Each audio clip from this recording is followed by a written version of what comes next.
दोस्तों शालिनी भक्ति सागर कथा में आपका बहुत बहुत स्वागत है। तो दोस्तों आइए जानते हैं नवरात्रि में अष्टमी और नवमी तिथि को कन्या पूजन का है विशेष महत्व। जाने किस उम्र की बच्ची को भोजन कराने से क्या मिलता है फल।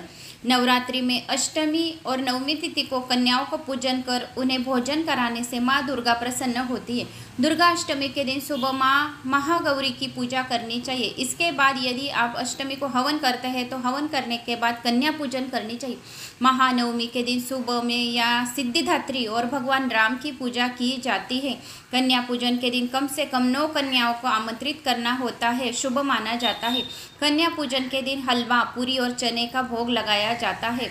अश्विन नवरात्रि पर पूरे देश में आस्था की बयार बह रही है। हर तरफ माँ दुर्गा के भजन सुनाई पड़ रहे हैं। मंदिरों में सुबह से लेकर देर रात तक माता रानी की पूजा अर्चना होती है। नवरात्रि में जितना महत्व श्रद्धा और भक्ति के साथ माँ के 9 रूपों की पूजा करने का है, उतना ही कन्या पूजन का भी महत्व है। कुछ लोग अष्टमी वाले दिन कन्या पूजन करते हैं, तो कुछ नवमी को करते हैं, तो कुछ पंचमी को करते हैं, तो कुछ लोग सप्तमी को करते हैं, तो और दशमी को भी कन्या पूजन करते हैं। लेकिन शास्त्रों के अनुसार कन्या पूजन के लिए दुर्गा अष्टमी का दिन सबसे ज़्यादा महत्वपूर्ण और शुभ माना जाता है। नवरात्रि में यदि आप 9 दिन व्रत नहीं कर पा रहे तो अष्टमी और नवमी तिथि पर व्रत कर सकते हैं। और मान्यता है कि दुर्गा अष्टमी पर व्रत करने वालों को 9 दिन तक पूजा के समान फल प्राप्त होता है। इस दिन माता की 8वीं शक्ति माँ महागौरी की पूजन होती है। 2 बालकों को भी पूजा जा सकता है। कन्या पूजन में 2 से 10 साल के बीच की बच्चियों को घर बुलाकर उनके पैर धोकर माँ के पसंद का खाना खिलाया जाता है। कन्या पूजन से दुख दरिद्रता दूर होती है और घर में सुख समृद्धि आती है। कन्या पूजन में 9 बालिकाओं के साथ 2 बालकों को भी पूजा जाता है। और इसके पीछे की कहानी ये है कि जहाँ बालिकाओं को माता रानी का स्वरूप माना जाता है, वही बालकों को भगवान गणेश और भैरव बाबा का भी रूप माना जाता है। कन्या पूजन के लिए क्या है शुभ मुहूर्त। तो कन्या पूजन के लिए अष्टमी और नवमी यह तिथि बहुत ही शुभ रहती है और शाम के समय आपको कन्या पूजन करना चाहिए, क्योंकि शाम के समय माता लक्ष्मी का आगमन होता है। इसीलिए माता रानी अपने घर में धन और धान्य बरसाने के लिए हमें शाम के समय पूजन करना चाहिए। कन्या पूजन की विधि। कन्या पूजन के एक दिन पहले सभी कन्याओं को आमंत्रित कर दे।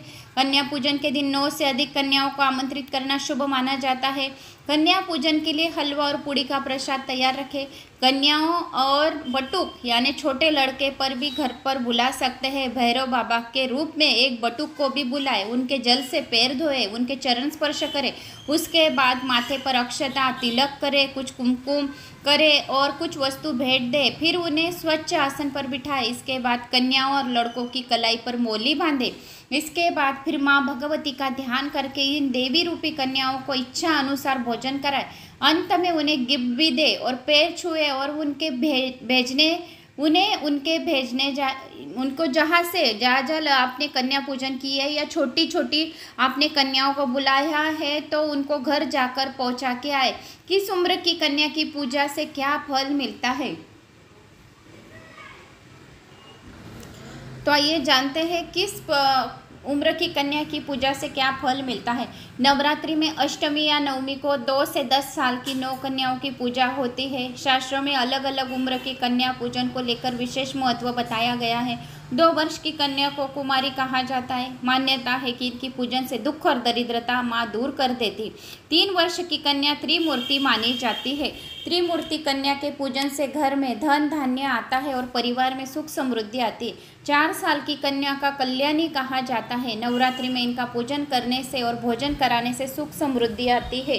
5 वर्ष की कन्या की रोहिणी कहा जाता है। रोहिणी को पूजन करने से व्यक्ति को रोग मुक्त होता है। 6 वर्ष की कन्याओं को कालिका के रूप में माना जाता है।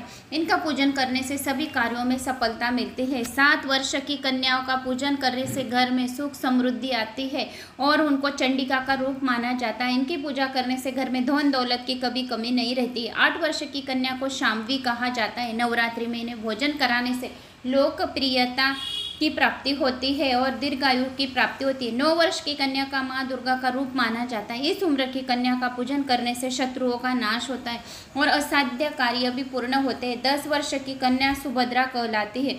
सुभद्रा अपने भक्तों के सारे मनोरथ पूर्ण करती है। तो यह रही आपको नवरात्रि के दिनों में आपको अष्टमी नवमी तिथि को कन्या पूजन का विशेष महत्व है। जाने किस उम्र की बच्ची को भोजन आपको कराना है और क्या फल की प्राप्ति होती है, यह मैंने आपको इस वीडियो के माध्यम से बताया है। तो दोस्तों, ललिता पंचमी के दिन आपको कुमकुम मार्चन जरूर करना है। शालिनी भक्ति सागर चैनल पर एक तो 13 अध्याय सप्तशती के मराठी में है, 30 मिनट में ही है। तो आपको शालिनी भक्ति सागर चैनल सर्च करके आप वहाँ सप्तशती के अध्याय और 9 चालीसा आप वहाँ पर जाकर सब आपको बड़े बड़े वीडियो वहाँ पर मिलेंगे, जो रोज़ आपको अत्यंत प्रभावी सेवा करनी है, उच्च कोटि की सेवा करनी है। वह सारे वीडियो शालिनी भक्ति सागर चैनल, वह भी मेरा चैनल है, यह भी मेरा ही चैनल है, उस चैनल को भी सब्सक्राइब करें। जय माता दी।